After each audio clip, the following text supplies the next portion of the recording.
All right, well, welcome. We're ready for our next lesson as we're going through our cross-cultural mission training. And tonight we got two lessons in one. We're going to begin talking about worldviews and why understanding worldview is important when we're doing missions and sharing the gospel. And then secondly, we're going to talk a little bit about orality. And so we're going to begin with worldview, understanding why we are the way we are. So why is it that we need to consider worldview when we minister cross-culturally? Why is that important and something that we should take into consideration? Well, I mean, the obvious answer is that we're not all the same, right? And so everybody has a worldview. And by worldview, we mean the overall perspective from which one sees and interprets the world, a collection of beliefs about life and the universe that's held by an individual or by a group. That's their worldview. And all of us are going to operate within a particular worldview that's going to shade how we see things, how we understand life, etc. So it's a framework. So facts about our worldview. A worldview is so core to who you are that it's not easily articulated. It's hard for us to articulate our own worldview because it's so much of who we are that we don't think of it as anything but that's what is, right? That's what life is. And it's hard for us to realize that each of us has a particular worldview.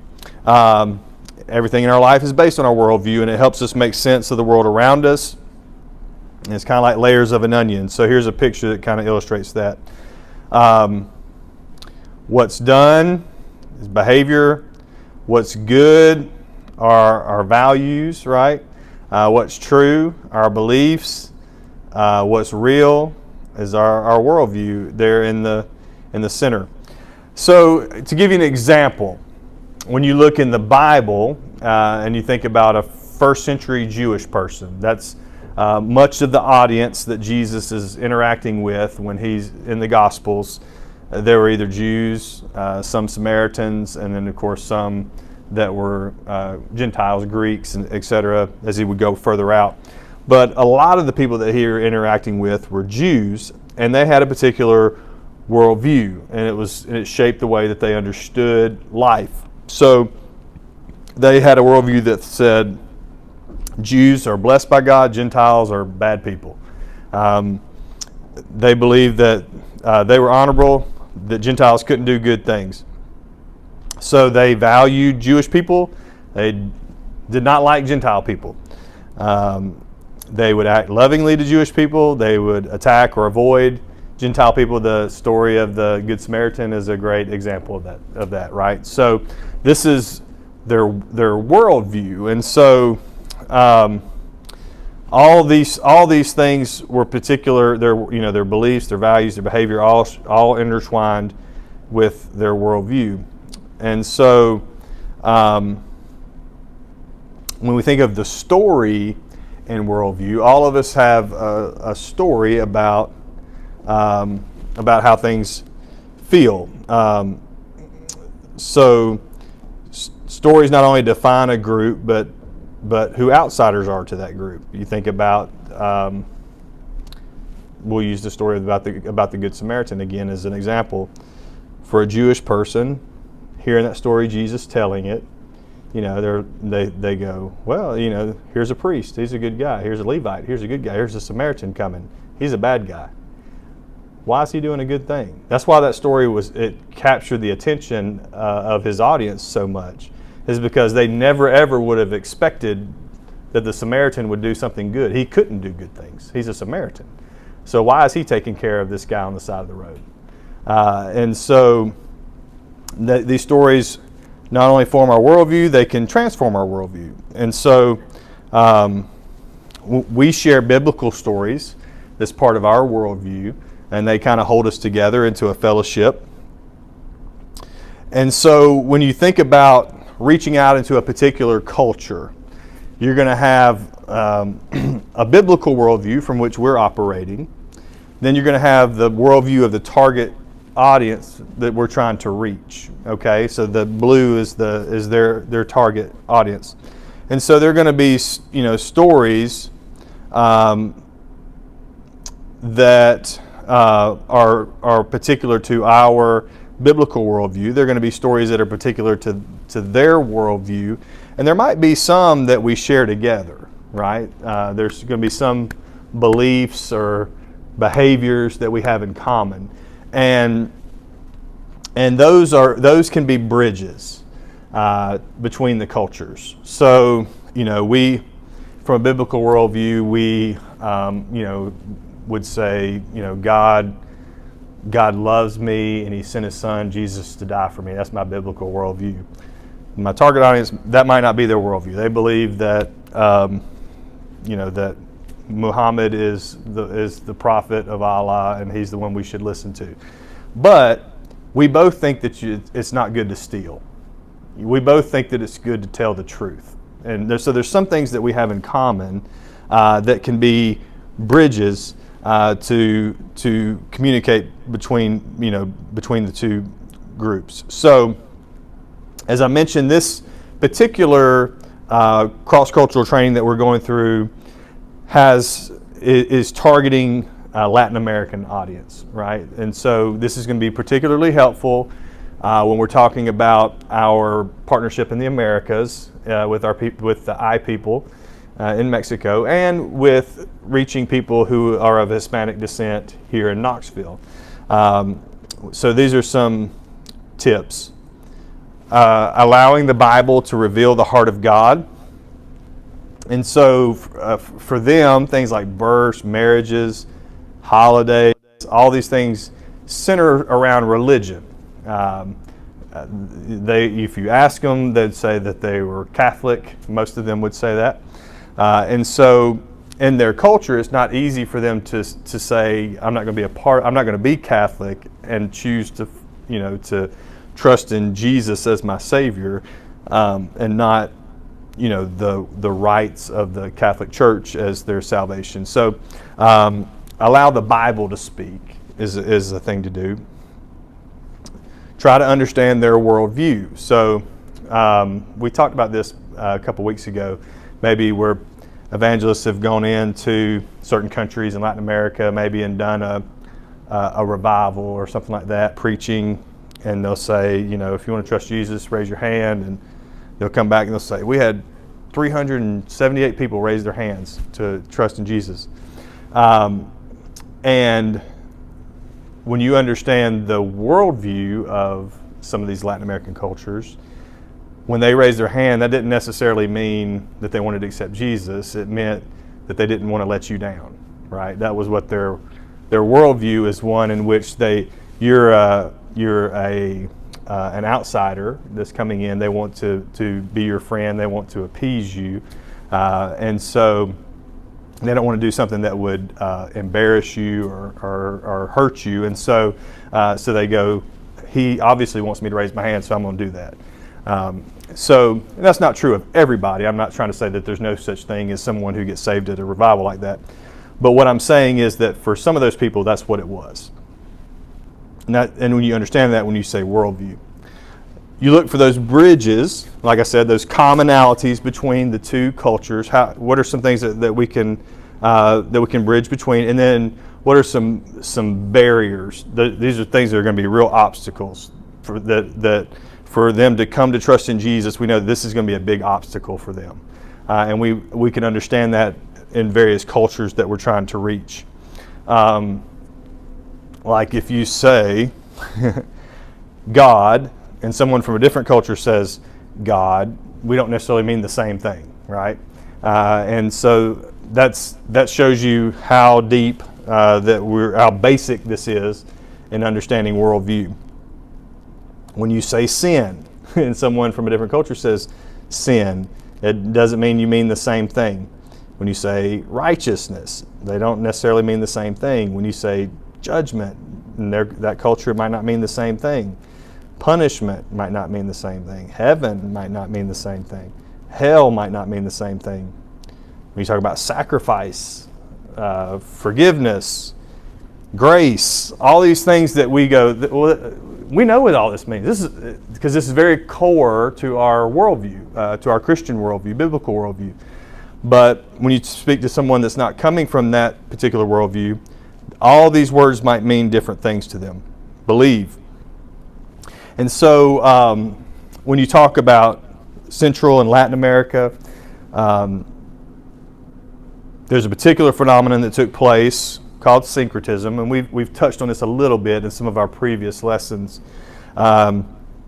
And syncretism is when elements of one religion are assimilated into another religion, and it changes the religion, right?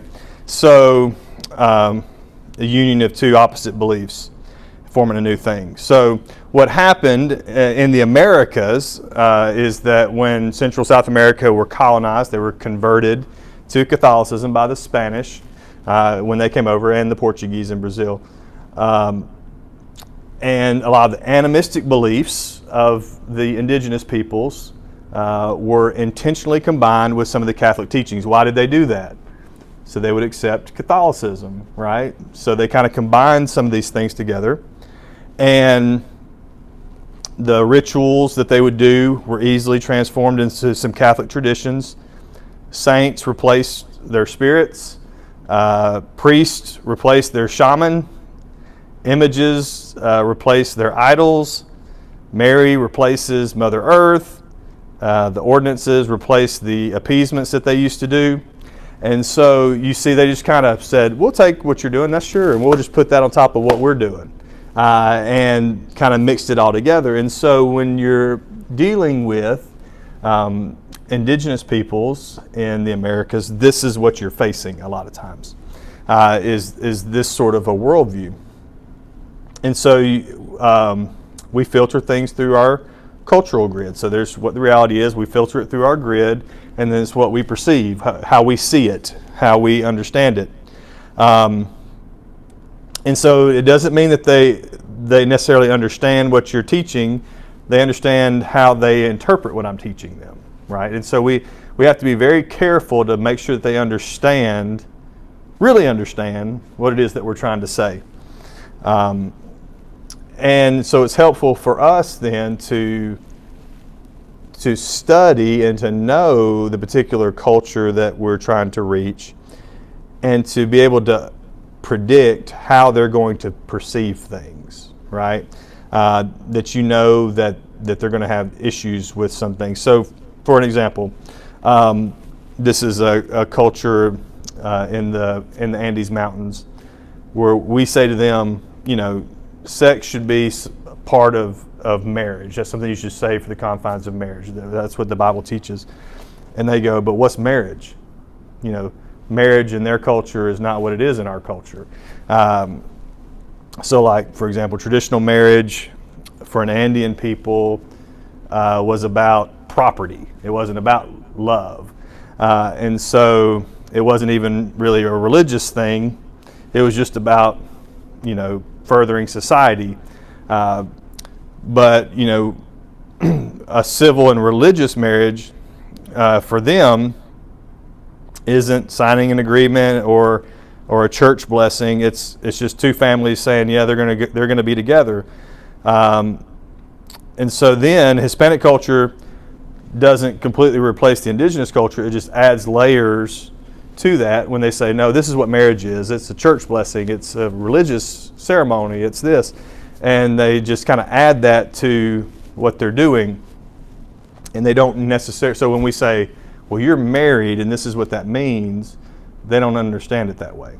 So so these are some of the things that you have to take into consideration. And when you understand their culture, you can predict that when you talk about marriage, you're going to have to spend a lot of time explaining what that means because they're not going to see it that way naturally. So there are some particular cultural grids that are common around the world, and how they're going to view things and understand things. So there are some that are called guilt cultures. They're taught to feel guilt from a very young age. They feel deep guilt for bad things that they've done. And so guilt culture kind of gives rise to what they call humanism, which is man doing good things, man trying to do good things for other people. And so a lot of works-based salvation comes out of this idea. It's right. We're really bad. I feel guilty. We need to do good. We need to help people. And that's how they view salvation. That's how they view good works and things of that nature. And there are a lot of cultures around the world that are guilt cultures.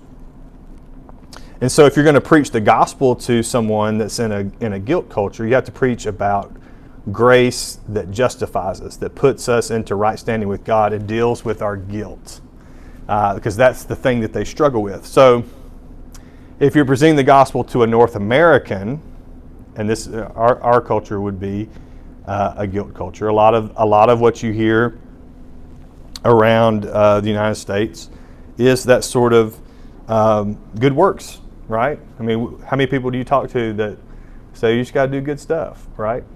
To overcome the guilt that we feel, the bad things. And so if you're talking to a North American and your message doesn't deal with his guilt, he may say, yeah, I like what you're saying, I agree with what you're saying, but his life's not going to be changed unless he understands that Jesus frees us from our guilt, right? Then you got shame cultures. A lot of Far Eastern cultures are shame cultures. So they're taught to feel shame from a very young age. And so they feel like we can't keep up with all the good things that God does or our family does or other people do for us.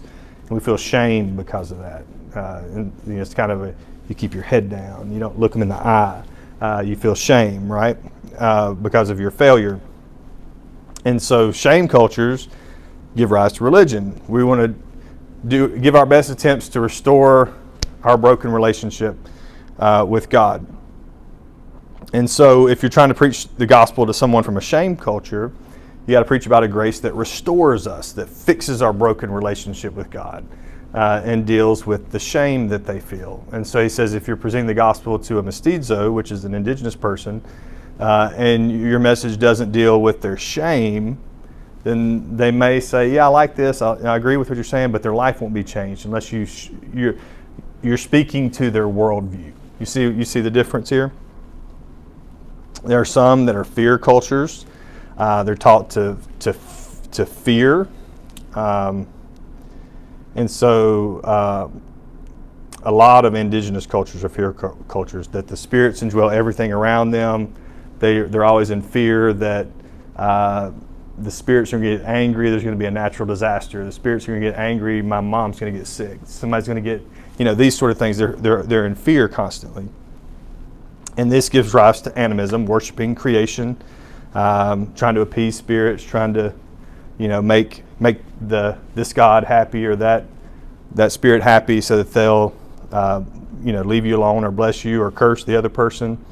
And so if you're preaching the gospel to someone from a fear culture, you want to preach about a message that grace frees us from the fear of these things, that we're set free.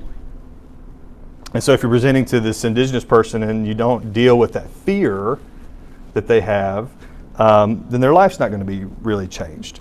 So we want guilty to be innocent, ashamed to know honor, the fearful to be set free.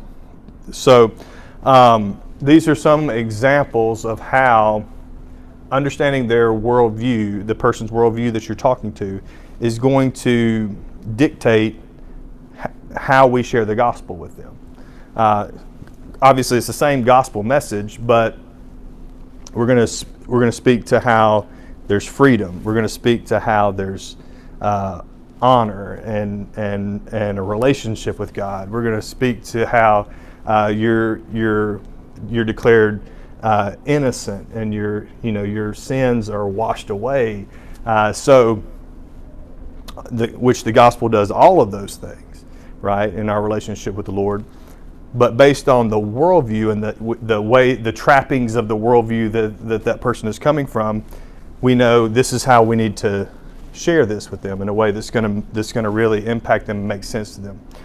So this is worldviews, and everybody has a worldview, whether they realize it or not. And you see this play out all the time. You see it play out in, political arguments, that they're coming from different worldviews or understandings about what government should be and what government should do. It could be from various ethnic backgrounds, that this is important to us, this is important to us.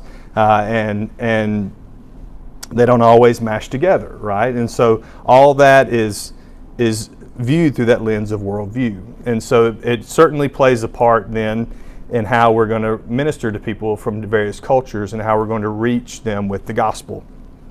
Now, the second lesson that we're going to go over tonight, it has to do with orality. And orality is sharing Jesus with oral cultures. And we talked a little bit about this from the very beginning, because after this class is done, we're going to do the third class is Charlotte Davis going to be teaching orality. She's going to be teaching us storying, which is a particular method to trying to share the gospel in these oral cultures. And so tonight we're going to learn a little bit about why there's a need for that, why that's important. So today, 49% of college graduates in the U.S. never read another book after they graduate. Okay? So half, basically, of folks after they graduate from college say, "Whew, glad I'm done having to do work," and they never ever read another book. So, and that's important for us to understand, because basically a person, even a college-educated person who never reads another book after they graduate, is operating as an oral culture at that point, in all intents and purposes, because they're not reading, they're not, it's not that they're illiterate, but they're functionally illiterate because they're not reading. Everything that they're taking in is oral. 90% of the UPGs in the world, the unreached people groups, are non-literate. And so that means that of all these people groups that we say, we want to be intentional about trying to share the gospel with, 9 out of every 10 of them are oral cultures. And so that means that we have to have an understanding and a strategy of how you reach an oral culture, because it's going to be different than how you're going to reach a literate culture. And if 90% of the unreached people groups in the world are non-literate, then what that tells me is that we did a pretty good job of reaching literate cultures, but we don't have any idea how to reach non-literate cultures, or we'd have done better than 90% of the UPGs being non-literate. Postmoderns in the U.S. are oral preference or are post-literate. They prefer oral learning. And so most of the groups where you're going to be working are either oral learners or they have a strong oral preference. And I think if you were to go walk down the hall and talk to the students in the student center, or down this hall and talk to the kids in the kids center, you're going to find that most of them would have an oral preference as opposed to reading. So how did Jesus teach? At that time, about 2% of the world was literate when Jesus was on the earth. And he was always using stories. He was always using parables. He was always using illustrations. He would say, "Hey, you see this vine over here? I'm like the vine, and you're like the branches. Hey, you see this bush over here? If you had faith the size of a mustard seed, So he was always using illustrations and stories like that. Here's a few signs of how to know if it's an oral culture. You don't see books or libraries or newspapers around, right? If you're in a village, you don't see any of that stuff, they're not reading. They share their heritage through stories, and so there might be we sit around the fire, we sit in the town hall, and we share these stories, and that's how they learn. That's how they know their history. You don't hear people saying, "I don't have my glasses." Right? They focus on memory versus understanding, right? So that it's about memorizing these stories and sharing them versus, trying to read something and understand what it is. How do they get their information, right? If it's from us talking and me sharing with you, then that's an oral culture. So what does that do with ministry?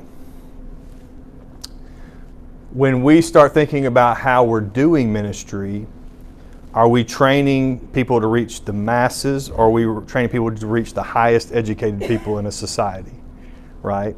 Are we focusing our discipleship in such a way that only the highest educated people are going to be able to get it or participate in it? Or are we focusing our discipleship in such a way that people who have not had any formal education can still receive the gospel? Is it aimed at the masses or the highest educated? Discipleship. So think about the way that we work. What oral characteristics are present?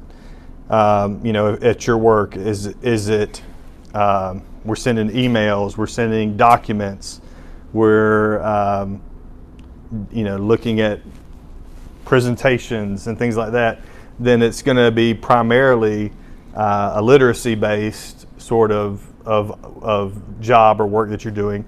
Or if it's about talking and communicating and sharing back and forth, then that's going to be more oral. And different jobs have different sorts of ways that we do it. So when we go to a different culture and we're working with a particular people group, we got to say, all right, let's look at this people group. Do we think that this people group is primarily an oral-based culture, or is it a literacy-based culture? Is the area where I'm working with my Love Community team, is it really more oral? Even if it's here in Knoxville, it could still be an area where it's primarily oral culture. Or is this a highly formal, educated literacy sort of area? And that's going to impact the strategy that you use to try and to reach them. So if it's an oral culture and you say, all right, here's what we want you to do. We're going to bring you in the room, we're going to sit you in desk, we're going to give you books, we're going to do lessons on the board, and that's not going to work, right? Because that's not how they learn. That's not how they receive information, retain information, and share information. Now, if it's a literate culture, it is, because that's how they've been trained to learn from when they were little, as they went through the education system in Western culture, right? That's how we primarily, taught. I went all the way through all the school, college, seminary, all those degrees, learning in this way, and so I've learned in that way. I'm not from an oral culture, although there's a lot of oral characteristics because my family's from rural Alabama, right? And out in the country, they sit around at night and they tell stories, and so there's oral elements even to my family, but so maybe I'm a mix of a little bit of both. So when you think about those things, you go, well, maybe there's some changes that we need to make in how we're trying to reach these people. If the goal is sharing the gospel and for them to receive the gospel and believe it, then we can't be married to doing it in this way. The goal is that they would receive it. And if we say, well, I'm going to have to teach you how to read first, and then I'm going to have to teach you how to, do this, and then you can understand the gospel. You don't have to be. I don't think all the Jesus fishermen were educated before he told them to come follow after him, right? So In fact, they were called these uneducated men. That's what they said about them. How are these uneducated men turning the world upside down? So there's some communication keys when we think about oral cultures. Using the local rather than the regional language. And this is important, like, for example, with the I people that we're working with in Mexico. There's a local dialect. It's a small dialect. A small number of people use it. But there's a local dialect that some use. And then, of course, there's Spanish that almost all of them know. That would be the regional language. If you're able to go into the local language, it's going to be more impactful for them than the regional language. You're going to see the same thing with the T people that we're working with in Germany. So the T people are from a country in Central Asia. They speak the T language, but they're also going to know German because they live in Germany, right? And are working in Germany and live there. So we could go in there and say, all right, we're gonna go through German to reach them, and they would understand what you're doing. But if you could go to them in the T language, it's going to mean more to them, and they're going to receive it in a greater way. And that's what this is saying with communication. That at least one team member is fluent in the local language. So you want somebody that you're working with. It's a translator. It's a local pastor. You obviously you want them to be a Christian, but you don't always get a Christian. Sometimes it's just somebody that knows the language, that can interpret what you're saying, and then they get saved, hopefully. But you want somebody that can speak the local language, and then you're using an appropriate communication strategy, either oral or literate, that matches the preference of the people group. So those are the three strategies that you're trying to go local if you can. You want somebody that's fluent to be able to speak with them. And then you're either engaging them orally or literate. So this is why it's important. Look at this. Look at these practices. So when they used the regional language, right? 50% of them had no churches that were started. 41% had one church that was started, and only 9% had multiple churches that started. When they used the local language, they had 24% with no churches. 36% had at least one church started, and 40% had multiple churches started. So it was more effective in church planting when they used the local language to try and to reach the people. When they used all three of those factors, remember the three factors were using the local language instead of the regional language, having somebody fluent in that language, and then using oral or literate based on their preferences. When the three communication factors are not present, 93% had no churches planted. 6% had one church, and only 1% had multiple churches. But when the three communication factors were present, only 16% had no churches, 41% had one church, and 41% had multiple churches. So again, you see there's a much greater effectiveness when you are taking into consideration worldview, orality, how they learn. All these things make a big difference in how we're doing missions. So is it worth the effort to trying to figure out this strategy? The impact of incorporating the learning preferences of the people group, oral versus literate, results in an increase in the expected number of churches by a factor of 4.4%, 4.4 or 340%. So huge numerical difference in taking that step. So virtually all Bible-less people groups have an unwritten language. So they're highly oral in their mother tongue. So they don't necessarily have a Bible, and frankly, it might not be any good because they wouldn't know how to read it. If you translated it into something, then you'd give it to them and they'd say, "I can't read this," because they're an oral culture. They have an unwritten language. And so, but using that local language fluently with the appropriate strategies will result in far more churches planted. I just shared that with you. These were the three keys again. Local language, somebody's fluent in the language, and you're using either oral or literate cultures. Here's the hard realities about orality. 44% of our International Mission Board teams work with people who do not have a complete Bible in their language. So, that's nearly half of our IMB workers are dealing with people that don't have a whole Bible in their language, like what you and I take for granted, right, that we have in English and many translations in our language. So maybe it's not as bad as it seems. There's bilingualism, so maybe there might not be a Bible in their native tongue, their local language, but maybe they understand a second language, like the examples we gave earlier, and they could read it in the other language. Maybe there are some Bible translation projects that we don't know about. Maybe there's some that are being done, and there are a lot of people that are working at translating Bibles. One of the greatest ministries for that is Wycliffe. Bible translators are working to do thousands of Bible translations. There might be multiple people groups that speak the same language, and so maybe we have one connected with this people group and we don't realize that they also speak this language, and so they could use that Bible. And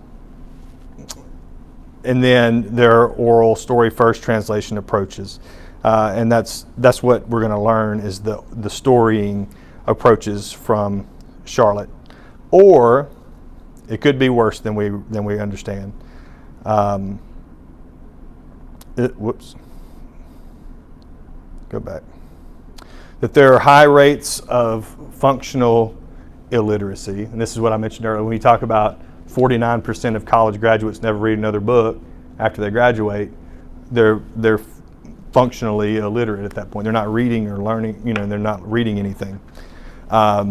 Visual media is eroding literacy, and there's no question about that. When a lot of social media is just pictures, videos, memes, things like that. There's not reading anymore and engaging content.